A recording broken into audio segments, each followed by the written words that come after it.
लगता है।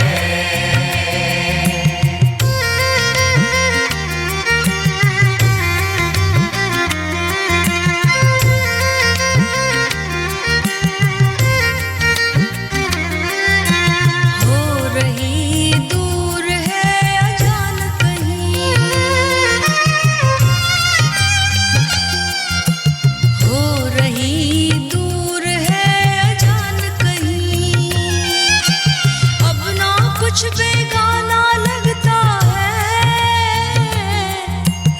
अब ना कुछ बेगाना लगता है, गीत रब का सुहाना लगता है, रब का सुहाना लगता है, गीत रब का सुहाना लगता है।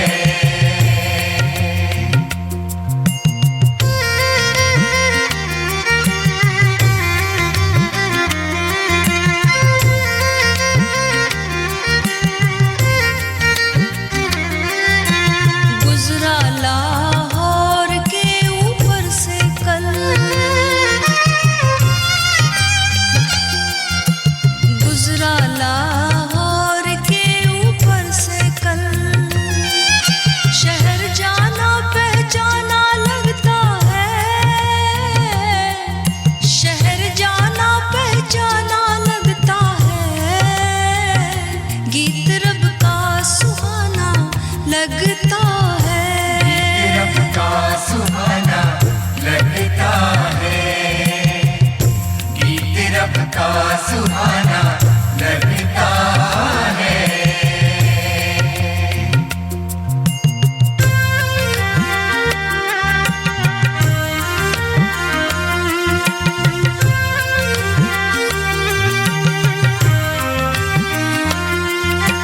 क्यों लड़ते हैं लोग आपस में, क्यों लड़ते हैं लोग आपस में, मुझको पागल जमाना लगता है, मुझको पागल जमाना लगता है, गीत रब का सुहाना लगता है, रब का सुहाना लगता है, गीत रब का सुहाना लगता है।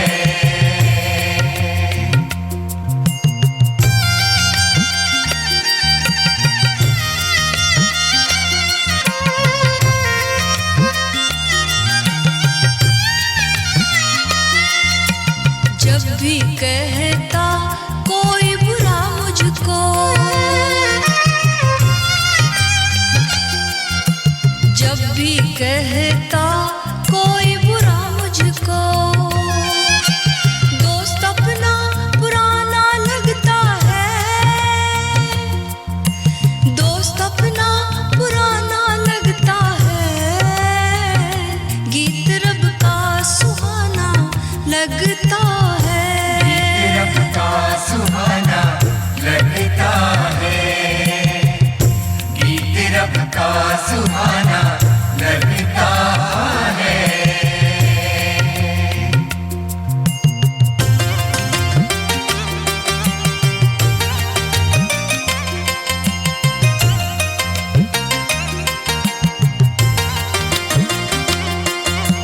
जब से मुर्शिद ने दिया इल्मे ज़िक्र,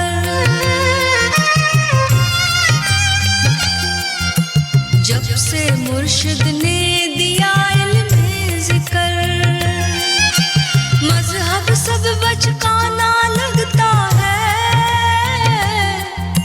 मज़हब सब बचकाना लगता है, गीत रब का सुहाना लगता है, रब का सुहाना लगता है, गीत रब का सुहाना लगता है।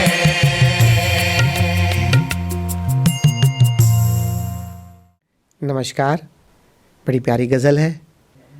गीत रब का सुहाना लगता है, दिल मेरा दीवाना लगता है। ये रब का गीत कौन सा है? ये ओंकार, ये नाद जो गूंज ही रहा है। कहते हैं ये जो परमात्मा का गीत है, ये नाद है, ये ओंकार है जो गूंज रहा है। कोई अगर इसे पहचान जाए, कोई इसे जान जाए और इसे लगातार सुनता रहे, लगातार सुनता रहे, इतना प्यारा संगीत है, कहते तो उसका दीवाना हो जाएगा, उससे प्रेम हो जाएगा, बस उसे महसूस करते हुए कि बस यही मेरे भीतर का गीत है, और उसके साथ उसको बहुत ही आनंद आने लगता है। दिल मेरा दीवाना लगता है, मेरा दिल दीवाना हो जाता है। हो रही है दूर अजान कहीं, अब ना कुछ बेगाना लगता है। इसका संगीत है कैसा?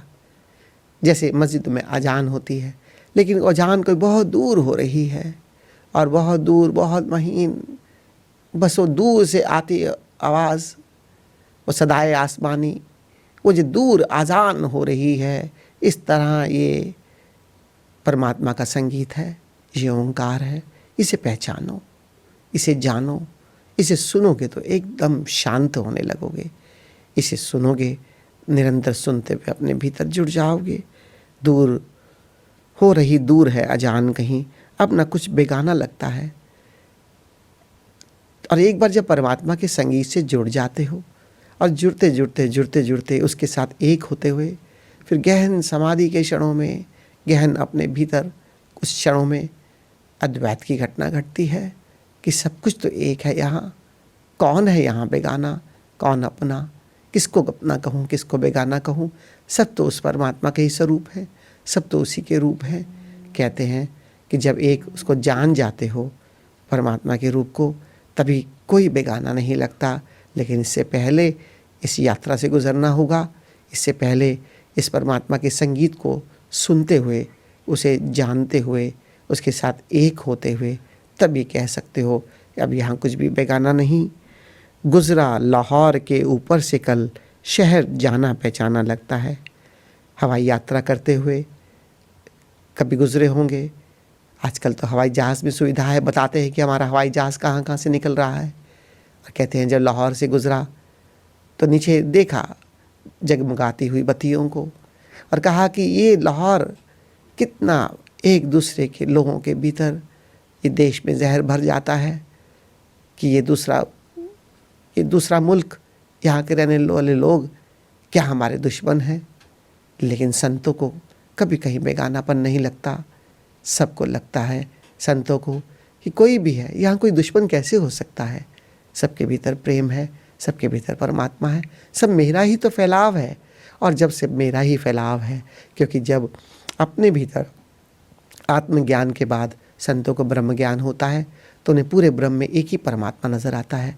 तब वो हमेशा महसूस करते हैं कि चाहे वो लाहौर है, चाहे सुनने में आता है हिंदुस्तान, पाकिस्तान, पता नहीं कितना जहर उगलते हैं, लेकिन मुझे ये अपना ही लगता है। गुजरा लाहौर के ऊपर से कल, शहर जाना पहचाना लगता है, क्योंकि यहाँ के लोग मेरे ही लोग हैं, मेरा ही फैलाव है, मेरा ही विस्तार है। क्यों लड़ते हैं लोग आपस में, मुझको पागल ज़माना लगता है। कहते हैं बस मुझे समझ में नहीं आता कि यहाँ लोग एक दूसरे के लिए क्यों लड़ते हैं। ये पागल हैं क्या? किसको मार रहे हैं, किसकी हत्या कर रहे हैं, क्या चाहते हैं? एक तरफ तो धर्म है, हिंदू बना देते हैं, मुस्लिम बना देते हैं, जहाँ धर्म में क्या ये सिखाया जाता है? धर्म जिन्होंने शुरू किया, चाहे मोहम्मद साहब हो, चाहे हिंदू में कहीं उपनिषदों में हमारे भगवान राम, कृष्ण, भगवान शिव, जिनको हम मानते आए, किसी ने भी क्या ये देशना दी कि हम कहें कि दूसरा दुश्मन है? सबके भीतर एक परमात्मा, सबके भीतर एक ही नूर, एक नूर ते सब जग उपजा। कौन भले कौन बंदे, कौन बुरा कौन अच्छा, सब उसी परमात्मा की संतान है। और जब हम सब उसी परमात्मा की संतान हैं तो किसको मारते हैं, किसको लड़ते हैं? लेकिन सच पूछो तो ये बात जब तक हमारे भीतर अनुभव में नहीं आएगी, जब तक हमारे भीतर हमें पता नहीं चलेगा कि हम सब एक ही नूर से उत्पन्न हुए हैं, तब तक ये कत्लेआम चलता रहेगा, तब तक ये लड़ाई झगड़ा चलता रहेगा। इसलिए हमें यात्रा करनी होगी, हमें असली साधना सिखानी होगी इस जगत में। अपने भीतर की यात्रा सबको करानी होगी, जिससे कि तुम जानो तुम्हारे भीतर का स्वरूप क्या है और सबका स्वरूप क्या है। सब एक ही हैं, सब एक ही नूर से उत्पन्न हुए हैं, एक ही रब के बंदे हैं, एक ही अल्लाह की औलाद है। लेकिन समझना होगा, तब जाकर ये लड़ाई झगड़ा कम हो सकता है, तब जाकर संभावना है कि यहाँ पर प्रेम का गीत गाया जा सकता है, तब जाकर संभावना है कृष्ण की बांसुरी सुनते हुए या ये परमात्मा की आवाज़ सुनते हुए हम मस्त होकर रह सकते हैं। जब भी कहता है कोई बुरा मुझको, दोस्त अपना पुराना लगता है। और कहते हैं, बहुत लोग आते हैं, कल कहते हैं हम तुमसे बहुत प्यार करते थे, आज कहते हैं नहीं तुम बहुत बुरे हो। क्यों? वो जो प्यार करने वाले हैं आज मुझे बुरा कहते हैं। बुरा कहने वालों को यही देखता हूँ, कल तो ये अपने थे और आज मुझे बुरा कहते हैं। क्यों? क्योंकि उनकी कामना कहीं पूर्ण नहीं हुई। तो कल जब तक उनकी कामना पूर्ण होती है तब तक वो मुझे अपना समझते थे। आज मैं उनकी कामना पूर्ति के रास्ते में अगर बाधक बन जाता हूँ तब मैं बुरा हो जाता हूँ। ये संसार की परिभाषा कैसी परिभाषा है? जब तक तुम किसी की बात मानते रहो तुम अच्छे, और जब जरा सी किसी की बात नहीं मानो तो तुम बुरे। क्या ये सत्य है जीवन का? क्या यही सिखाना है हमें दुनिया को? हर व्यक्ति अपना है, हर व्यक्ति अनूठा है, हर व्यक्ति अद्भुत है, हर व्यक्ति परमात्मा की एक कृति है, एक रचना है। हर व्यक्ति की सोच अलग है, हर व्यक्ति का जीवन जीने का ढंग अलग है, हर व्यक्ति का अपना एक आचरण है, हर व्यक्ति अपना बड़ा होता है, एक अलग संस्कारों में बड़ा होता है। क्या हम सबका सम्मान नहीं कर सकते? क्या हम सबको प्रेम नहीं दे सकते? क्या जब तक हमारे साथ है तब तक एक अहोभाव से विदा कर दो? जब तुम देखो कि अब भीतर कहीं ऐसी बात है जो एक दूसरे से मेल नहीं खाती, लेकिन नहीं, हम लड़ाई झगड़ा ये सब करके अपने आप को सही साबित करने की लड़ाई करते रहते हैं। अपने जीवनों पर दृष्टि तो डालो, जरा जागो। यह संत हमें क्या समझाना चाहते हैं? संत यही समझाते हैं, जब भी कहता है कोई बुरा मुझको, दोस्त अपना पुराना लगता है, कल अपना ही दोस्त था, आज मुझे बुरा कह रहा है। जब से मुर्शिद ने दिया इल्म जिगर, जब से मुर्शिद ने दिया इल्म जिकर, मजहब अब बिचकाना लगता है। और कहते हैं जब मुर्शिद ने मुझे समझा दिया, ज्ञान दिया, मुर्शिद ओशो ने समझाया कि आंख बंद करो, अपने भीतर देखो, अपने निर्विचार को जानो और निर्विचार में गूंजते हुए उस नाद को सुनो, उस परमात्मा के संगीत को सुनो और उसके साथ एक हो जाओ। और एक होते होते सच पूछो तो प्रेम होता है। बड़ा मुश्किल है किसी दूसरे का किसी तीसरे से प्रेम करवाना, लेकिन सच पूछो गुरु ही ऐसा करवा सकता है। संसार में ही संभव नहीं। पहले परमात्मा का ज्ञान देता है, परमात्मा से मिलवाता है और फिर एक साधक का परमात्मा से प्रेम हो जाता है। किसी साधक का किसी परमात्मा से प्रेम करवाना ये एक छोटा कोई काम नहीं, कामिल मुर्शिद ये काम कर सकता है। और कहते हैं जब तुम साधना करते करते उसके साथ एक होने लगते हो, उसके साथ प्रेम हो जाता है, तब क्या होता है? एक लौकिक प्रेम में जब हमें किसी से प्रेम होता है तो उसकी याद सतह बनी रहती है, उसकी याद हमें करना नहीं पड़ता, उसकी याद अपने भीतर से जाती ही नहीं। जैसे किसी शायर ने कहा, ना विसरोते ना याद हो, कि तुम भूलो ही नहीं कि तुम्हें याद करना पड़े। कहते हैं जब एक साधक का, एक शिष्य का एक परमात्मा से जब प्रेम हो जाता है, इश्क हो जाता है और तब उसकी याद स्वतः बनी रहती है, तब परमात्मा को याद नहीं करना पड़ता, तब वो भूलता ही नहीं है। और कहते हैं जब से मुर्शिद ने दिया इल्म ज़िक्र, मजहब अब बेचकाना लगता है। अब मजहब की बात क्या कहूँ? क्या कहूँ कि मैं हिंदू हूँ, क्या कहूँ मैं मुसलमान हूँ, क्या कहूँ मैं सिख हूँ, क्या कहूँ मैं ईसाई हूँ, क्या कहूँ मेरा कौन सा मज़हब है? मेरा मज़हब तो एक ही है कि मैं उस खुदा का बंदा हूँ। मेरा मज़हब तो एक ही है कि वो परमात्मा की संतान हूँ। मेरा मज़हब तो एक ही है कि उस परमात्मा ने मुझे रचा है और उसी का अंश मेरे भीतर है। मेरा मज़हब एक ही है कि मैं उसी का अबन्य हिस्सा हूँ। मेरा मज़हब यही है कि मैं उसकी प्रेम करता हूँ। मेरा मज़हब यही है कि उसकी बनाई हुई सृष्टि से भी मुझे इनकार नहीं, और जैसी उसकी सृष्टि है, जैसा उसका संसार है, मुझे ना केवल परमात्मा से प्रेम है बल्कि उसकी बनाई हुई सृष्टि से भी प्रेम है। ये असली प्रेम भीतर जब संत के अंदर पैदा होता है, ये तब होता है जब वो परमात्मा के प्रेम में जीता है। और कहते हैं मजहब सबका बचकाना तब लगता है जब से मुर्शिद ने दिया इल्म ज़िक्र। ये इल्म ज़िक्र और कुछ नहीं। इल्म ज़िक्र क्या है? इल्म ज़िक्र यही है कि निरंतर उसका ख्याल बना रहे। आज छोटी छोटी बातों से, छोटी छोटी घटनाओं से हम डर जाते हैं। आज एक पूछो किसी छोटे से बच्चे को कि क्या उसके पिता की उंगली पकड़ते हुए जब वो अपने पिता को अपने साथ पाता है तो क्या उसके भीतर कोई भय है? उस छोटे से बच्चे को पूछो तो यही कहेगा कि मुझे कोई भय नहीं जब तक मैं अपने पिता के पास हूँ। तो उस परम पिता जिससे हम उत्पन्न हुए, अगर हम उसे हमेशा अपने चारों ओर पा सकें, हमेशा उसकी याद में जी सकें कि हमेशा वो मेरे साथ ही है, मेरे भीतर भी है, मेरे बाहर भी है, तो जीवन में कुछ भी हो तो मुझे कोई भय नहीं, आदमी निर्भय को उपलब्ध हो जाता है। और आज जो भी वो मेरे लिए कर रहा है वो मुझे विकसित करने के लिए कर रहा है। एक पिता कभी बच्चे को डांटता भी है, एक पिता बच्चे को प्यार भी करता है, अपने से दूर स्कूल में भी भेजता है पढ़ने के लिए, विकसित करने के लिए, अलग अलग तरह से बच्चे को संवारना और सजाना चाहता है।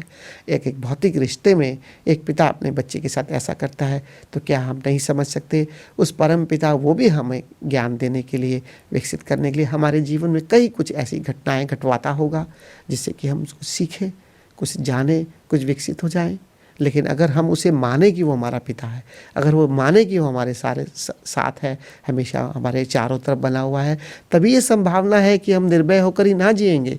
हर जो भी हमारे भीतर घटना है हम उस घटना का स्वीकार कर पाएंगे।